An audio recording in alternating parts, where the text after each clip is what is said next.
Continuando y hablando sobre nuestra glándula suprarrenal, es el órgano que nos faltó hablar en la última aula. ¿Sí? Con relación a las glándulas suprarrenales, son dos pequeñas glándulas que vamos a encontrar por encima de los riñones. Nos dice que está formada ahí por dos partes, una parte externa que viene a ser la corteza y una parte interna que viene a ser la médula. ¿Sí? Las glándulas suprarrenales son dos glándulas netamente endócrinas. Ella no es exócrina como el fígado o páncreas, ¿sí? Ella solamente vierte sus sustancias directamente al torrente sanguíneo. Por eso van a ver que ella está muy bien vascularizada, tanto arterialmente como venosa, ¿sí? Y nos dice que está situada en la parte posterior superior del abdomen, específicamente por encima de los riñones, ¿sí? Una diferencia entre la glándula derecha e izquierda es que la derecha tiene un formato más triangular, la suprarrenal izquierda es un poquito más gruesa en sentido medial y tiene una forma de un casquete semilunar. ¿Ven? Ahí pueden ver, el derecho es un poquito más un formato triangular, mientras que el del lado izquierdo es un poquito más como si fuese una vaina, una gorra, ¿eh? Un poquito más redondeada. Nos dice que cada glándula presenta una superficie cóncava en su base, porque justamente donde ella va a tener contacto ahí casi directamente con el riñón, y en la cara anterior se destaca por un surco principal que viene a ser la parte de la entrada y salida de conducto, que en este caso viene a ser las arterias y las venas. Sí, y esto es lo que van a ver después con el doctor Miguel histológicamente, lo que viene a ser la corteza, la parte externa, y la médula, la parte interna. Recordando que también ella tenía sus medios de fijación. Recuerdan que nosotros hablamos cuando dimos ayer riñón, también tiene su fascia que lo rodea hacia adelante, su fascia que rodea hacia atrás. El de adelante es fascia de Gerota y la de atrás es fascia de suprarrenal. Y entre los dos, entre la glándula suprarrenal y el riñón, hay una fascia llamada fascia interreno-suprarrenal.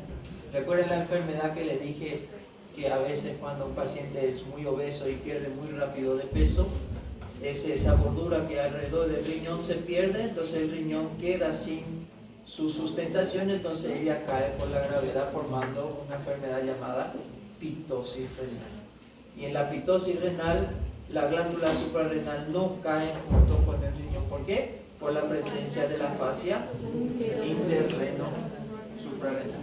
Y aquí también les puse las relaciones de cada uno de los riñones, de las glándulas suprarrenales, ¿sí? El derecho se relaciona con el diafragma, con el riñón del lado derecho, con la vena cava inferior, con el hígado, mientras que el izquierdo también se relaciona con el diafragma. El izquierdo se va a relacionar obviamente con el riñón izquierdo, se va a relacionar con el estómago, con el vaso y con la páncreas. ¿Okay? Su vascularización, vamos a ver que a nivel arterial ella presenta tres arterias que van a vascularizar a ella. La que viene de arriba, la que viene del medio y la que viene de abajo.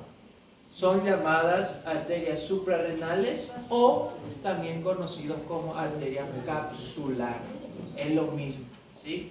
La superior viene de una llamada frénica inferior. La media dijimos que a veces puede venir de la aorta o a veces puede venir de la renal, y la suprarrenal inferior siempre va a venir de la arteria renal, ¿sí?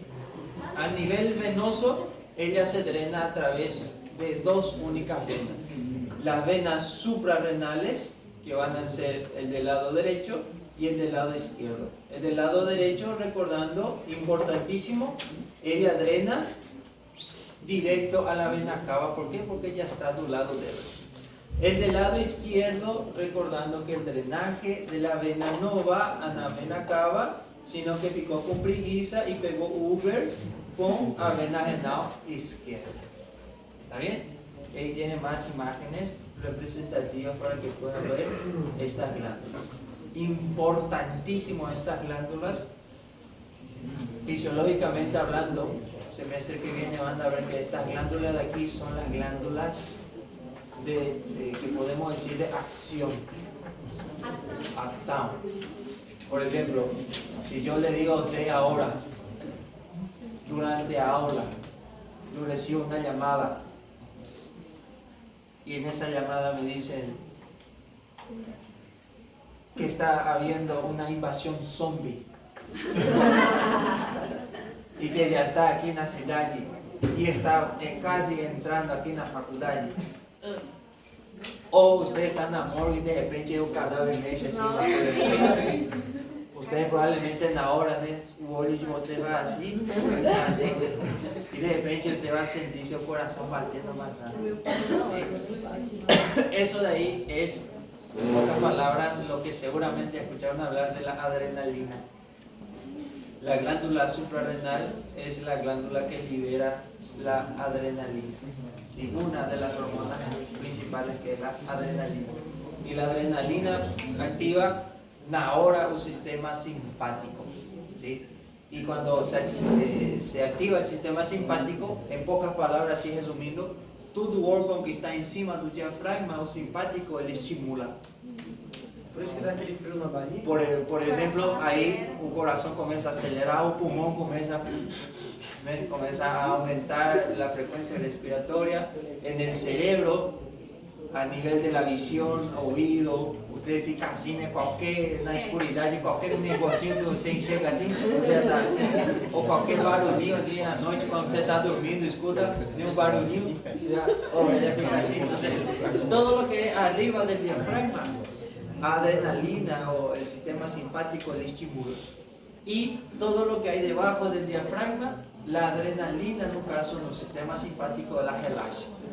Por eso, por ejemplo, una morgue que usted estaba ahí, de repente un cadáver se mexeu, provavelmente você na hora vai começar os seus músculos ou seu coração começar a latir, e seu intestino, como ele vai relaxar, né?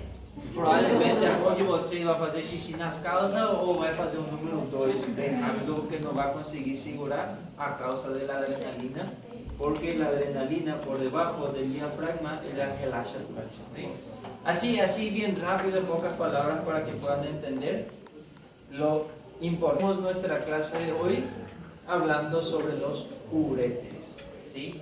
Los uréteres nos dice que son dos conductos largos, finos y que se extienden desde la pelvis renal. ¿Recuerdan la pelvis?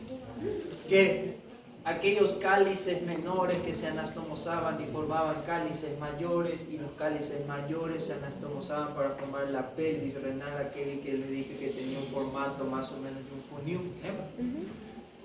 Se extiende desde esa pelvis y llega, que estaría ubicado en un caso a nivel de la lumbar 1 y lumbar 2, y llega hasta la vejiga urinaria, que también vamos a hablar el día de hoy. Es un reservorio muscular que, en pocas palabras, su única función es almacenar el líquido que es filtrado por los riñones, en el caso a orina. ¿Sí? Y tienen una imagen representativa de los riñones, ese conducto que está saliendo del riñón, que tiene un formato de un funil, sería la pelvis renal, y a partir de ahí inicia lo que sería los uréteres. ¿Por qué decimos los uréteres? Porque son dos, uno del lado derecho y otro del lado izquierdo. Hay una otra turma me dijo que, doctor, ¿es normal tener en un lado dos uréteres? No. ¿Puede suceder? Puede suceder. En vez de tener un conducto como lo normal, puede que sea dos conductos. O inclusive, existen pacientes que en vez de tener dos riñones, tienen tres. O uno. Generalmente si tiene tres, una o la tercera es infuncional, generalmente. ¿Sí? O ella puede caer y puede tornar después ese riñón infuncional y después puede traer consecuencias a nivel de torsiones de arteria y vena, etc. Pero esos son otros temas, ¿sí? Entonces, ¿qué tienen que saber ustedes los uréteres? Principalmente identificar aquel conducto que sale del riñón y luego ella va descendiendo y de repente ingresa aquí en este órgano que está aquí abajo, llamada vejiga. Automáticamente su pensamiento tiene que ir, ese de ahí es el uréter, derecho y izquierdo. Y la única diferencia que hay entre una y otra es la longitud. ¿Cuál creen ustedes que va a ser un poquito más largo que el otro? ¿Por qué? Exacto, porque dijimos en la clase de ayer que el riñón izquierdo estaba un poquito más elevada que el lado derecho, que está un poquito más abajo a causa del hígado que está allá arriba. Consecuentemente, el uréter del lado izquierdo va a ser un poquito más largo y vamos a ver ahí su trayectoria, ¿sí? Nos dice, se origina de la región lumbar, el uréter se dirige verticalmente hacia abajo, llega a nivel de la bifurcación de la arteria ilíaca común en la región sacroiliaca y penetra a nivel de la pelvis menor, dirigiéndose de forma oblicua hacia abajo, hacia adelante y medialmente hasta llegar al fondo de la vejiga. Si miramos esta imagen representativa, ¿sí? Entonces, los uréteres descienden entonces verticalmente hacia abajo hasta llegar a nivel de la arteria ilíaca, donde ella pasa de verticalmente hacia abajo, ahora entra a nivel de la pelvis. Y ahora, aparte de dirigirse hacia abajo, también se va dirigiendo un poquito hacia el lado medio, ¿sí? Una vez llegando aquí, ingresa a la pelvis menor, ella ya no está tan hacia atrás, sino que se dirige ahora un poquito hacia adelante y hacia el lado medio, ingresando después a nivel de la vejiga que vamos a ver aquí, ¿sí? Entonces esa sería su trayectoria, tanto del lado derecho como del lado izquierdo. Vamos a ver una parte importante ahí cuando ella cruza por encima de la arteria ilíaca, ¿sí? Ahora, ¿qué nos dice sobre su calibre y sobre su forma? ¿Sí? Nos dice que el uréter, ¿sí?, desde su inicio hasta su final, llega a medir entre 30 a 35 centímetros en el adulto. Nos dice que el izquierdo generalmente es un poquito más largo. ¿De cuánto? Aproximadamente de 15 a 20 milímetros solamente. O a metall yuma vértebra, ¿sí? Nos dice que su diámetro, ¿sí?, puede llegar a ser entre 6 a 8 milímetros de diámetro. Nos dice que ella presenta 3 porciones.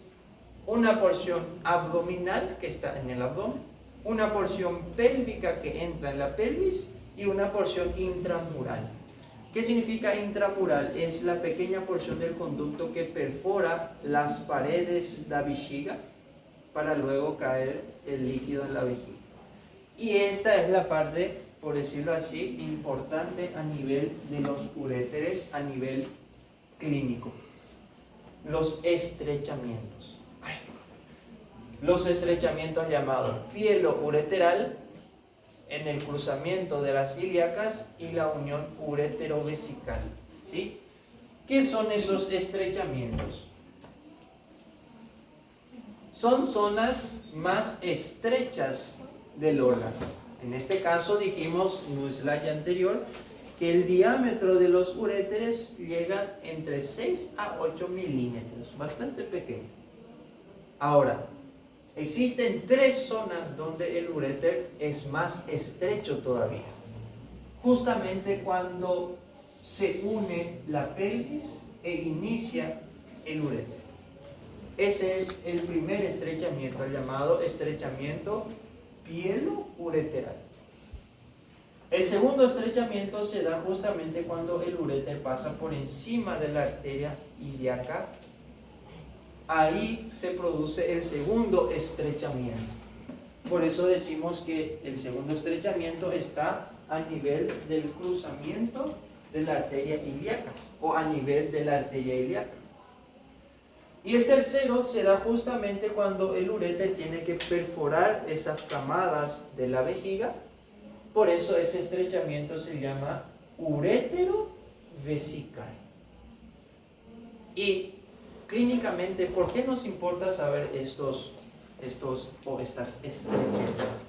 Porque en el día de mañana, o alguno de ustedes, no sé si alguna vez ha sufrido, que dentro de estos cálices del riñón se forman a veces pequeñas piedras, algunos cálculos, y esos cálculos a veces se desprenden de los cálices y viajan hacia la pelvis, y de la pelvis hacia el uréter para luego ir al exterior.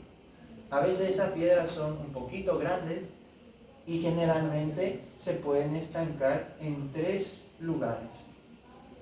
Uno, exactamente cuando sale, a nivel pielo-ureteral, más o menos por aquí. Entonces clínicamente el paciente va a venir con un dolor exactamente a nivel lumbar. Aquí. Entonces son pacientes que tienen dolores y le dicen que vamos, está pariendo, van a ver a Jenny Omi.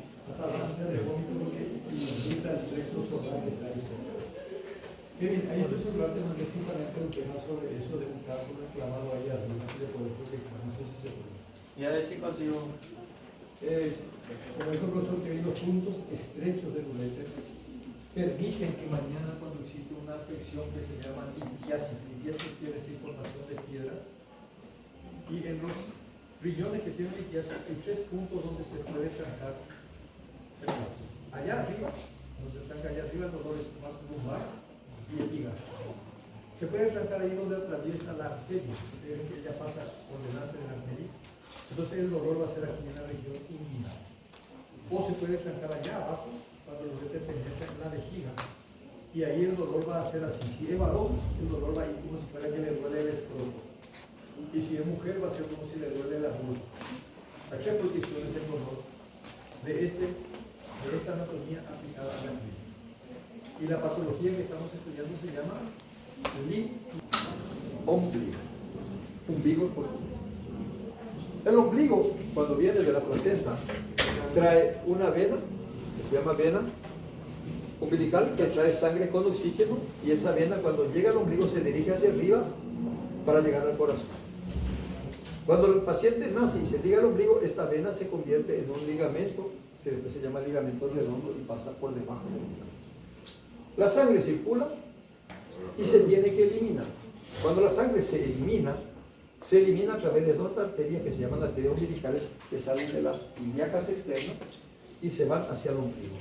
Esas arterias están aquí y después se quedan como si fuera un ligamento, que se llama ligamento lateral. Pero también se tiene que eliminar la orina, porque el bebé está produciendo orina. Solo que esa orina todavía no puede eliminarse hacia afuera porque el sistema urinario se está formando. Todavía no hay una uretra bien permeable y todas esas cosas. Entonces el bebé en los primeros meses que tiene que eliminar orina, elimina orina a través de un ligamento que une la vejiga con el ombligo. Así. ¿Qué tienen aquí? La barriguita del bebé. Así. Y aquí está el ombligo. Entonces aquí está la vejiga. Y la vejiga tiene el riñón que está formando orina. Y la orina tiene que salir por la uretra. Pero como el bebé todavía no está formado bien, esa orina sale por un tubo que se llama uraco. Uraco. Ese uraco, cuando yo ato el cordón umbilical, el uraco se va atrofiando y se queda cerrado, como un cordón fibroso. En algunas personas, ese uraco no se cierra, permanece abierto. Y a veces hay mamá que viene y le va a decir a ustedes: doctor, mi nené está orinando por su ombligo. Usted no tiene que ficar viendo. ¿Qué puede estar pasando? Que el uraco no se cerró y persiste. Persistencia de uraco. Puede procurar en internet persistencia de uraco. Yo, cuando era criança, era um garoto capeta, brincava, queria fazer xixi, não fazia, segurava no xixi, de repente ficava com uma dor intensa e saía chorando. E ninguém entendia por quê.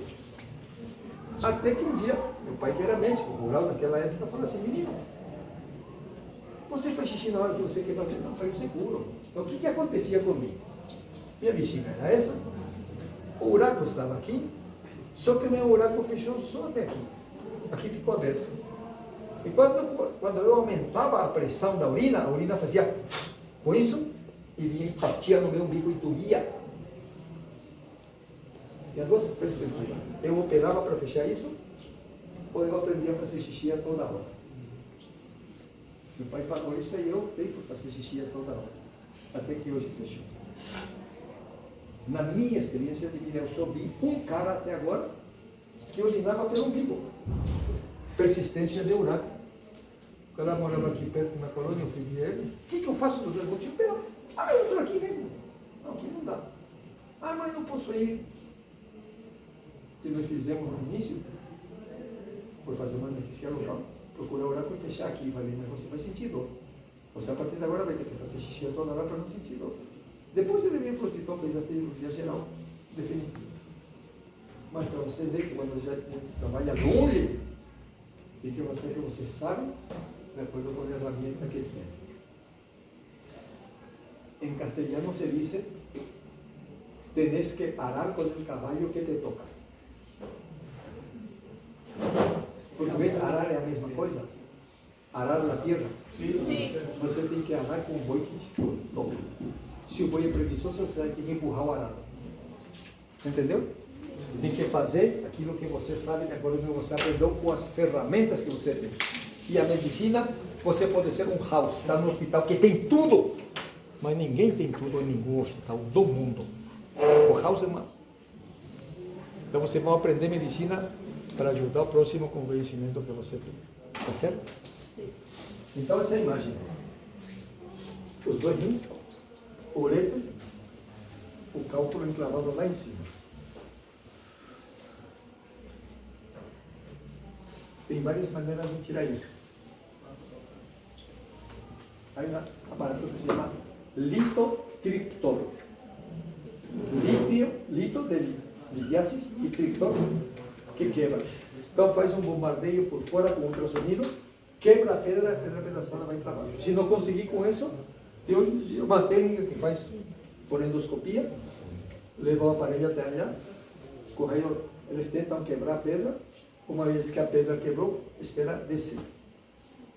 Se a pedra não fosse tão grande, tem um aparatinho, uma canastinha e puxa a pedra para baixo. Mas isso aqui não pode puxar porque vai romper o ureter.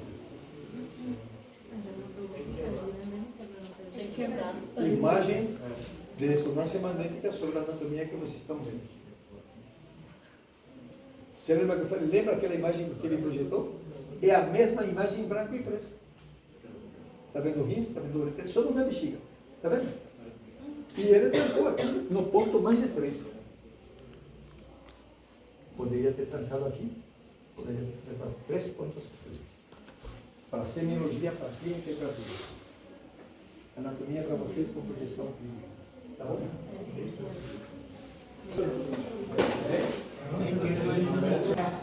Y aquí viene entonces, ahí inclusive miren aquí le puse importantísimo. Todo lo que está descrito aquí, vamos a explicarlo en esta imagen. ¿Sí? Sí. Los uréteres a nivel abdominal, prácticamente tanto el izquierdo como el derecho van a tener sus vecinos exactamente igual. ¿Sí? La diferencia viene aquí anatómicamente hablando cuando el uréter del lado derecho, ¿sí?, y el uréter del lado izquierdo pasan por encima de las arterias ilíacas. Si ustedes recuerdan, la arteria aorta estaba hacia el lado izquierdo del cuerpo y las dos ilíacas primitivas prácticamente tienen los mismos centímetros y los dos prácticamente también van a dar sus ramas colaterales, que son las ilíacas internas y externas. ¿Recuerdan? Sí. Ahí viene la diferencia entre una y otra. ¿Por qué? Porque el riñón del lado izquierdo estaría, perdón, derecho estaría por aquí, como ejemplo solamente, y el izquierdo estaría aquí. Entonces, ¿qué es lo que pasa? El uréter del lado derecho en realidad ya pasa por encima de la arteria ilíaca externa. ¿Sí? Como pueden darse cuenta aquí. Ilíaca primitiva esto sería ilíaca interna y esto ilíaca externa. ¿Sí? Si se dan cuenta, el uréter del lado derecho pasa por encima de la ilíaca externa. Mientras que el uréter del lado izquierdo, ella sale, tiene su trayectoria y pasa por encima de la ilíaca común. Como pueden darse cuenta aquí, ¿sí? Esta es ilíaca común, que da la interna y da la externa. Entonces el uréter del lado izquierdo pasa por encima de la arteria ilíaca común. Recordando, hay dos comunes, izquierdo-derecho. Hay dos externas, izquierda-derecha. Pero tenemos que ser específicos entonces. ¿Qué sería específico? Que el uréter del lado derecho pasa por encima de la arteria ilíaca externa derecha. Siendo que el uréter del lado izquierdo pasa por encima de la arteria ilíaca común izquierda. Perfecto. Y ahí es donde le puse la pregunta de prueba. En todo lo que está aquí descrito, tienen ahí resumido en dos preguntas clásicas. El uréter del lado derecho pasa sobre ¿qué arteria? Arteria ilíaca externa derecha. Y la otra pregunta, el uréter del lado izquierdo pasa por encima ¿de quién? Arteria ilíaca común izquierda. Perfecto. ¿Por qué les digo eso? Porque así es la anatomía, así es el cuerpo. Y en una cirugía que usted tiene que, por ejemplo, retirar un riñón, por ejemplo, y tiene que retirar también los uréteres, o a veces, por ejemplo, existen cirugías donde, principalmente en la mujer, para retirar lo que sería el útero, hay dos conductos que son similares al uréter, y a veces un médico apresado, en vez de ligar a trompa de falopio, que vamos a ver más para frente, son dos tubillos así quizás de tu útero, en vez de ligar esa trompa, en realidad liga uréter. Entonces tienen que prestar atención con relación a la anatomía, y la anatomía nos dice eso, que la trayectoria de los uréteres a nivel abdominal es igual. Los dos tienen relaciones con el músculo psoas, con el cuadrado, los dos a ese nivel tienen la misma vascularización, etc. Pero cuando pasan por encima de las ilíacas, hay una pequeña diferencia. Y esta es la diferencia que le acabo de mencionar. ¿Okay? Ahora, se van a topar con imágenes ilustrativas en donde los dos uréteres prácticamente pasan al mismo nivel. Pero son imágenes representativas para que vean más o menos cómo es. Pero lo más importante y lo que realmente es como esta imagen de aquí. ¿Está bien? Las otras son simplemente ilustrativas. ¿Perfecto? Aquí entre la porción pelviana y la porción intramural también van a ir relacionándose a nivel pelviana. Por ejemplo, en la mujer va a tener otras relaciones, como por ejemplo con el útero, etcétera, etcétera. Con el hombre también va a tener otras relaciones diferentes. Y a nivel intramural, la única relación que va a tener intramural es justamente aquella porción que perfora las paredes de la vejiga. La capa serosa, la capa muscular, acuosa, etcétera, etcétera. ¿Sí? La vascularización, esto sí es bastante importante. La vascularización del uréter se van a llamar arteria uretera. Fácil. Existen arterias ureterales que son largas y existen arterias ureterales que son cortas. Y acabó ahí. ¿Quién vasculariza al uréter? Arteria ureteral. ¿Quién drena al uréter? Vea ureteral. Acabó ahí. Fácil. El problema viene ahora de dónde vienen estas arterias. Entonces, estas arterias ureterales vienen de la renal, de la gonadal y de la ilíaca. arteria ilíaca, principalmente ilíaca interna. ¿Está bien? Entonces, ¿de dónde vienen las arterias ureterales? Algunas vienen de la arteria renal, otras vienen de la arteria gonadal y otras vienen de la arteria ilíaca interna principalmente. ¿Sí? Y eso es lo que les puse aquí específicamente. ¿Ok? Inclusive, en nuestro relatario también dice que existen arterias ureterales que provienen de una arteria llamada vesical inferior, que a vesical inferior es ¿qué? De ilíaca interna. ¿Ok? Por suerte, el drenaje venoso exactamente lo mismo, ¿sí? Sigue la trayectoria inversa. Otra cosa importante que tienen que saber son las relaciones vasculares que tiene el ureter. ¿Sí? Fíjese aquí, en esta misma imagen.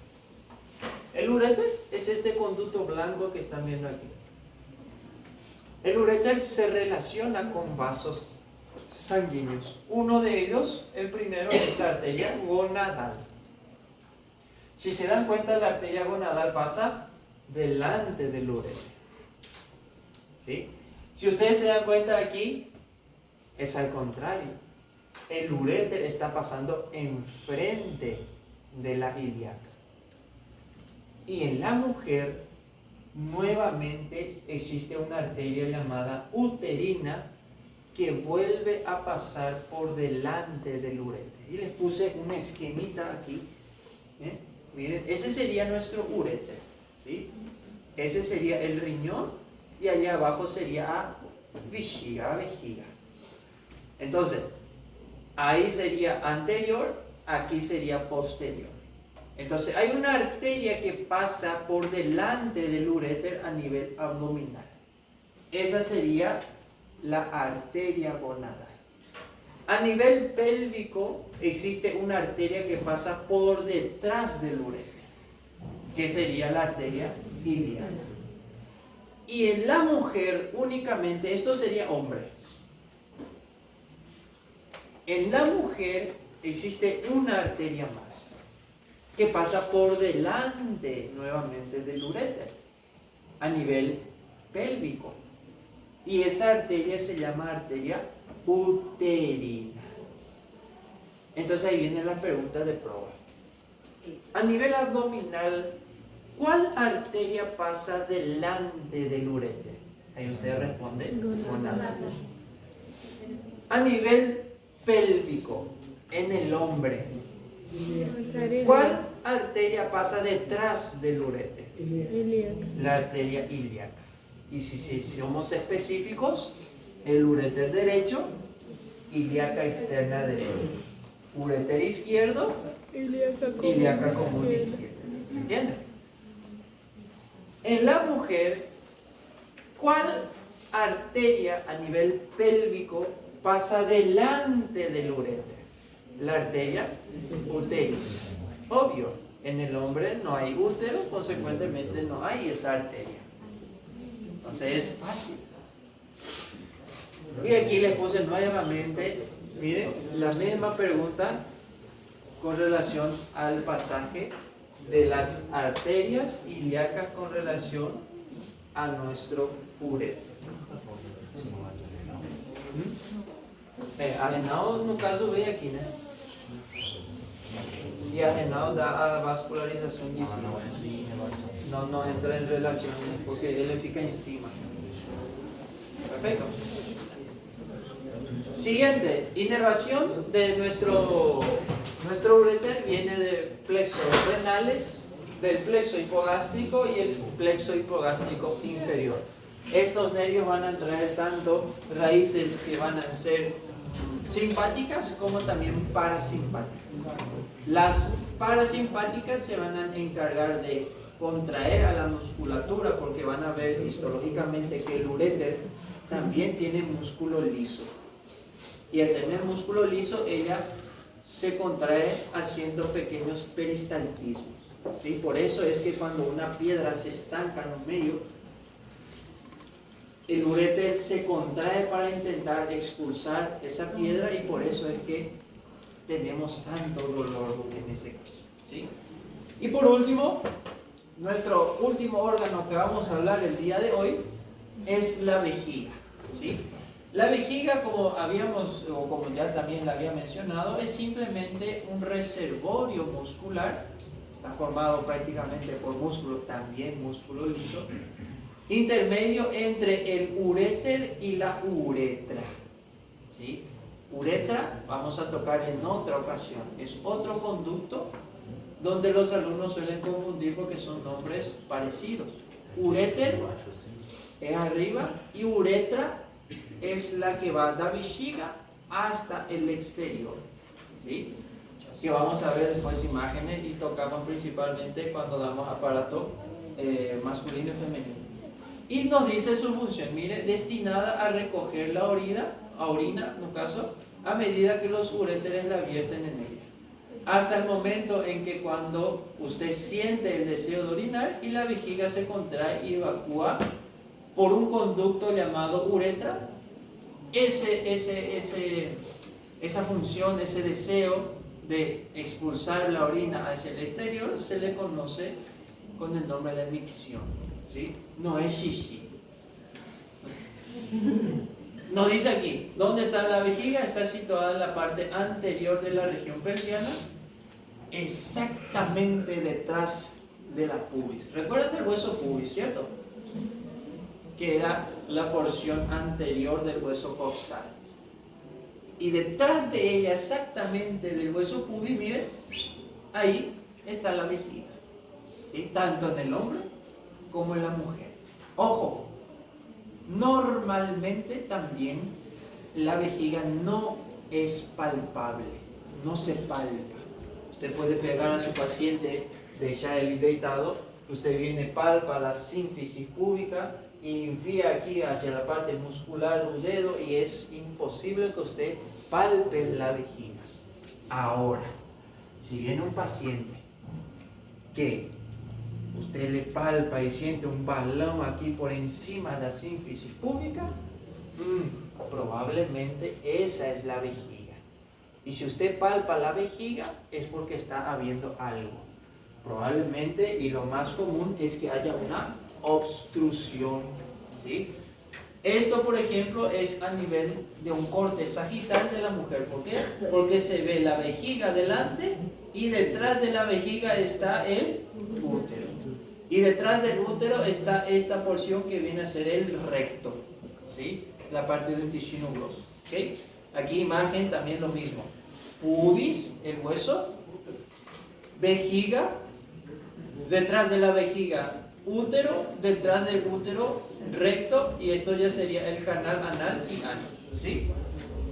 Esto de aquí es una imagen representativa del sexo masculino. Miren, el hueso pubis, detrás del pubis está la vejiga. Ojo, esta es una imagen de la vejiga que está, por decirlo de alguna manera, llena. ¿Sí? ¿Por qué sabemos que está llena? Porque parece un baloncito. Parece un balón, ¿me fala también? Un baloncito. Él está bien perfecto, ¿sí? En el hombre, detrás de la vejiga, como el hombre no tiene útero, sino que detrás de la vejiga ya va directamente el recto, ¿sí? El intestino grueso. ¿Están viendo esta sacolínea que está aquí? Y parece que va encima de la vejiga y ella va para encima. Y ella va encima del objeto.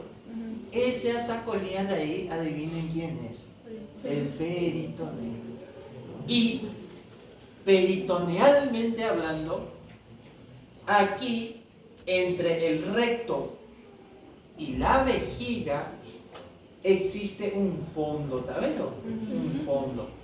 Ese fondo se conoce con el nombre de fondo de saco de Douglas.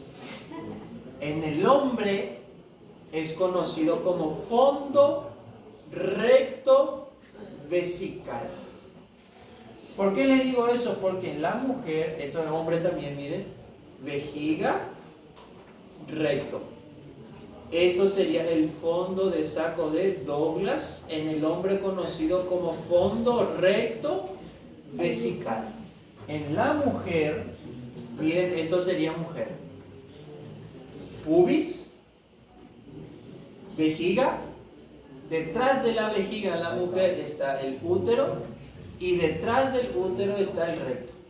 Y miren la diferencia, a sacolínea aquí, ¿sí? Entonces, este también en la mujer viene a ser el fondo de saco de Douglas.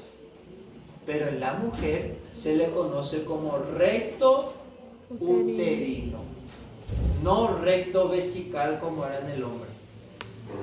Perfecto. Este fondo de saco, en realidad aquí usted ve bastante grande, ¿cierto? Pero en realidad es un espacio muy pequeño y muy importante. ¿Por qué? Porque en el día de mañana, si tienen algún tipo de paciente, por ejemplo, y la mayoría de ellas es femenina, en este útero de aquí, hacia los lados laterales, hay un tubito que va hacia los ovarios, ¿sí? Se llama trompa uterina. A veces, en una fecundación entre el espermatozoide y el ovario, ellos viajan viajan dentro de la trompa uterina y normalmente, ¿qué hace? Viajan y entran en el útero, ¿eh? Y se implanta en el útero. A veces, por A o B motivo, esa célula que fecundó, en vez de llegar al útero, ella se estanca a nivel de la trompa. Sería el famoso embarazo ectópico.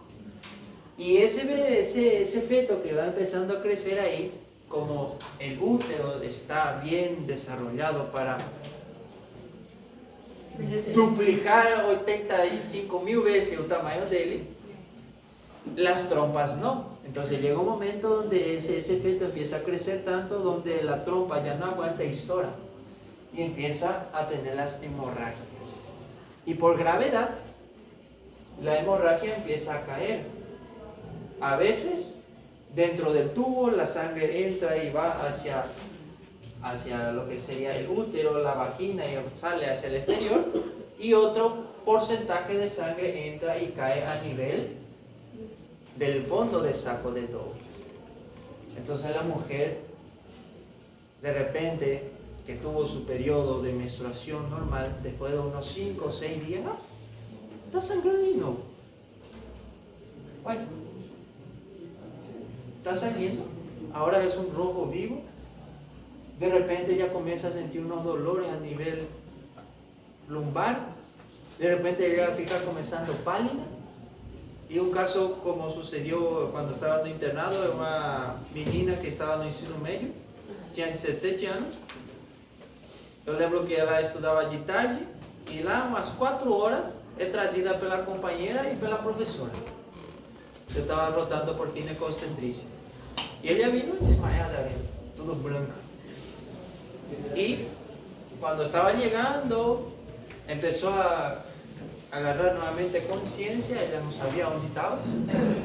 Y al final de las cuentas, el ginecobstetra de guardia, ¿qué es lo que hizo? Hizo una simple palpación, hizo un tacto vaginal, y se ve mejor en esta imagen de corte sagital, ahí. Entonces hizo un tacto vaginal y llegó el dedo hasta la parte del cuello uterino, hacia la parte de atrás, recordando, enfrente, atrás, aquí. Y justamente aquí hay una relación entre la parte final del peritoneo, el fondo del saco de Douglas. Hacia adelante no hay, hay hacia atrás. Por eso cuando usted abre el espéculo y ve el cuello uterino, hacia la parte de adelante, sino que el dedo hay que llevar hacia la parte de atrás. ¿Por qué? Para tocar el fondo del saco de Douglas. En caso de que haya algún líquido, sangre o lo que sea, aquí va a estar irritado. Y al encostar el dedo hacia la parte del posterior, la paciente grita de dolor. Consecuentemente es positivo. Se le llama grito de Douglas, justamente por eso. Grito de Douglas positivo. ¿Qué significa? Significa que ahí hay algo. Como ya estaba saliendo sangre, y nosotros le preguntamos, ¿usted tiene la probabilidad? ¿Usted está enamorado? Sí. ¿Usted se cuida? No. ¿Será que no está grávida? No. Entonces, en ese caso, a ecografía en ese día de ahí no estaba funcionando, pero mismo así, con la clínica del paciente, sangrado, un sangramiento vivo, ela está pálida, presión arterial elevada, etcétera, etcétera, y Douglas positivo, mucha probabilidad de que sea sangre, que sea un embarazo ectópico. Después llegó a la noche, tuvieron que traer una ecografía que es transportable, hicieron, procuraron un bebé en un útero, no tinha nada, entraron a través de la trompa y encontraron ahí un pequeño feto que estaba en la trompa uterina. Se entró, había que tirar esa trompa, no tem outra alternativa, no es que você pega o bebé y después sutura a trompa. Si você sutura a trompa, no tiene la misma funcionalidad, porque la trompa tiene uns pelinhos assim, ó, que eles vão dançando assim e eles vão levando o óvulo até o útero, ¿sí? Y si usted sutura, eso en vez de quedarse como tiene que ser, ella causa una fibrina y esa fibrina no tiene la misma funcionalidad que los pelitos. Entonces, si usted sutura esa trompa, hay mucha probabilidad nuevamente que vuelva a rehacer un embarazo ectópico, entonces generalmente se retira la trompa, ¿sí? Y así sucesivamente. No sé por qué estoy hablando de útero si hoy es bexiga. La diferencia cuando ella está vacía y cuando ella está llena, ¿sí? Cuando está vacía nos dice lo siguiente, que el vértice de la, o sea, en pocas palabras, cuando ella está vacía, ella presenta unas caras laterales, cara superior y cara inferior. Cuando ella está llena, en un caso, ¿sí? Esas caras laterales y superior prácticamente se pierde y se forma un solo borde grande, ¿sí? Lo importante que tienen que saber de la vejiga, tanto cuando ella está vacía, cuando está llena, es a nivel inferior, a nivel del cuello de la vejiga, en donde vamos a encontrar 3 orificios. Uno derecho, otro izquierdo y uno netamente inferior, ¿sí? Esa formación triangular que está formado por 3 orificios se le conoce con el nombre de trígono vesical, ¿sí? O también conocido como triángulo de Liautaud. Más fácil, trígono vesical, ¿sí? Una imagen aquí mostrando del sexo femenino. Allá se ven los 2 orificios donde desembocan los uréteres y aquí en el centro estaría el orificio donde se continúa con la uretra, ¿sí? Ese de ahí es conocido con el nombre de trígono vesical. Esto es en el hombre, lo mismo. Allá se ve los 2 orificios donde desembocan los uréteres y aquí abajo se ve el orificio único donde sale la uretra. Después vamos a ver, miren, esto viene a ser la próstata. Estos son unas pequeñas glándulas llamadas glándula de Cooper y esto ya viene a ser el pene, ¿sí? Lo que viene a ser el cuerpo esponjoso y los cavernosos que vamos a ver en la próxima hora, ¿sí? Entonces aquí, uretra, y lo importante de la vejiga es en la parte del cuello donde está el trígono vesical. Y histológicamente hablando, ustedes van a ver probablemente los músculos de la vejiga, porque la vejiga tiene músculos que son intrínsecos y músculos que son extrínsecos, ¿sí? Eso probablemente van a ver cuando el doctor Miguel, esto también, las camadas que tiene la vejiga, una fosa, submucosa, muscular, etcétera, etcétera, van a ver también con el doctor Miguel. Y por último, para finalizar, estas son las arterias que van a vascularizar a nuestra vejiga. Las arterias llamadas vesicales. ¿Quién vasculariza a la vejiga? Arteria vesical. Ahora, ¿de dónde vienen? Esa es la pregunta. Existen arterias vesicales superiores, inferiores, laterales, anterior y posterior, ¿sí? Prácticamente hacia todos los lados. Entonces, las superiores provienen de la arteria umbilical, las inferiores provienen de la vesical inferior La arteria vesical posterior proviene también de la inferior y de la rectal media, y las anteriores provienen de la pudenda interna. En pocas palabras, todas estas arterias que ven aquí vienen de la ilíaca interna. Entonces podemos decir que la arteria ilíaca interna es la que se va a encargar de vascularizar a toda la vejiga. ¿Ok? Y aquí nos dicen, miren, las venas siguen la trayectoria inversa. Una pequeña diferencia es que aquí estas venas se anastomosan y forman como si fuese una tela y araña. Cuando forman ese formato de tela y araña, se le conoce con el nombre de plexos. ¿Sí? Esos plexos son varios, no es solamente uno. Son conocidos como plexos venosos, y como están a nivel de la vejiga, plexo venoso vesical. Final das contas, desembocan todas ellas a nivel de la vena ilíaca interna. ¿Okay? Ahí tienen una imagen representativa mostrando la aorta, ilíaca común, ilíaca interna, y de la ilíaca interna prácticamente van a nacer estas arterias llamadas vesicales: superior, inferior, anterior y posterior. Perfecto. Y por último, inervación. La vejiga está inervado por un plexo llamado plexo hipogástrico inferior. Son esta red de nervios que ven aquí, que traen tanto la parte simpática como parasimpática para la vejiga. ¿Ok? Perfecto. ¿Alguna pregunta, alguna duda?